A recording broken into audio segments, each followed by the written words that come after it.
Benna, and I am here today to talk to you about how to properly guide yourself when looking for a athletic shoe, running shoe, whatever that happens to be. Usually shoes are pretty versatile, and even though they're called running shoes, they're good for lots of different types of workouts, and they are all in the same place. Excuse me. So today I'm going to be talking about the difference between being neutral, overpronating, and supinating. So those are three different types of gaits or walks, strides that people have, and there are shoes to fit each type of person. So if you've ever had a pair of shoes and you've gone on a run or you went and worked out and you're like, oh, I hate these shoes, they were terrible. One, they could have been really terrible shoes, but two, they could have just been the wrong fit for you, because brands will make different styles depending on whether you have a wide foot, whether you have a wide toe box, narrow foot, narrow toe box, high arch. There's different shoes and styles that will fit your foot type a little bit better than the next person. So, number one, I will explain to you the difference between being a neutral walker, an overpronator, or a supinator. So a neutral person is going to be the person that walks just one foot in front of the other, like no big deal. There's very minimal ankle movement. And another thing is that when you're standing perfectly parallel, and you have an arch, like a strong arch to your foot. So it doesn't have very much flexibility. Another way of telling that you're a neutral person or a neutral runner, walker, or whatever is looking at the wear pattern on your shoe. So this is just a random shoe that I picked up because it was here. So whenever your wear pattern, is it gonna show? Oh, I hope you can see that. Okay, when your wear pattern is mainly here, which is right in the center, that means that you are neutral. That means that you're hitting right in the ball of your foot, which means you're landing right in the center. That means you are in a good place. So that will mean that you need a neutral shoe, and a neutral shoe means that it's just going to have regular EVA foam all the way around.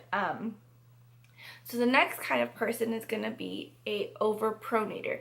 An overpronator is somebody who quote unquote has flat arches, but really it's not that you have a flat arch, but it's that there is a flexibility or give to your arches. So when you're standing, they go like this, and causing that flat look, and it's because you there's flexibility there, and that's completely fine because it's so normal that athletic brands actually make shoes for overpronators. So if you overpronate, another way to tell based off of your wear pattern would be if you wear all down the inside of the shoe. If your wear pattern is all throughout the inside of the shoe, that means that you are wearing it on the inside, or your ankles are collapsing within the shoe. You can also tell whenever you put your shoe up, if it's like this, that's a good indicator as well. And then the last kind of, and so if you are, sorry, I got sidetracked. Okay, so, and if you are an overpronator, you would need a shoe that is called a stability shoe. So what a stability shoe is it's just a regular running shoe. It'll look like any other running shoe. The main difference is that on the inside of the shoe, it'll have a hard piece of foam right in here on the inside of it. And that hard piece of foam is going to allow you to more evenly wear your shoe, because what that piece is doing is it's holding your arch up. So it's when you're trying to do that little movement, it's gonna stop it. It's gonna, that hard piece will stop your ankle from doing that, because it's gonna be right aligned to where you have that flexibility.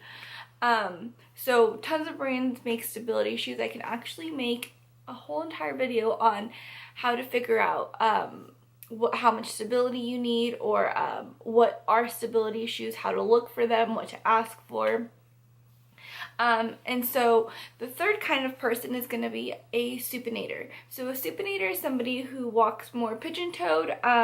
The wear pattern is all on the outside of the shoe, and when you take your shoe off, your shoe's kind of pressed to the outside. That just means that you, like I said, walk on the outsides of your feet rather than the insides of your feet. which is opposite to an overpronator. But okay, so anyways, a supinator, there are no shoes that are actually made for supinators because it wouldn't really make sense. It would be, yeah, it wouldn't really make sense. But if you are a supinator, your best bet is to just go with a neutral shoe, which means it has the regular EVA foam all the way around, no stability posting. Because if anything, I mean, you will wear it a little bit faster on the outside than you would everywhere else, but that's going to be your best bet. You could also find something that has a wider base, and that will enable your foot to roll out a little bit, but still have a base underneath you, because I know with a lot of supinators, they roll out, and so thus there is pain because the base isn't wide enough. But yeah, just stay away. If you are a supinator, stay away from a stability shoe, because since you already push out naturally, if you get a stability shoe with a posting on the inside that causes you to push out, it'll make you push out double, so it'll just be really uncomfortable. But yeah, those are the 3 different types of gaits. And so if you would have any more questions, or if there's anything else that you'd like for me to answer, I would love to do so. I don't know, I will have more videos coming up soon. If you have any questions about me or how I know about shoes, I'd love to make a video about that. But yeah, well, have a good rest of your day. Bye.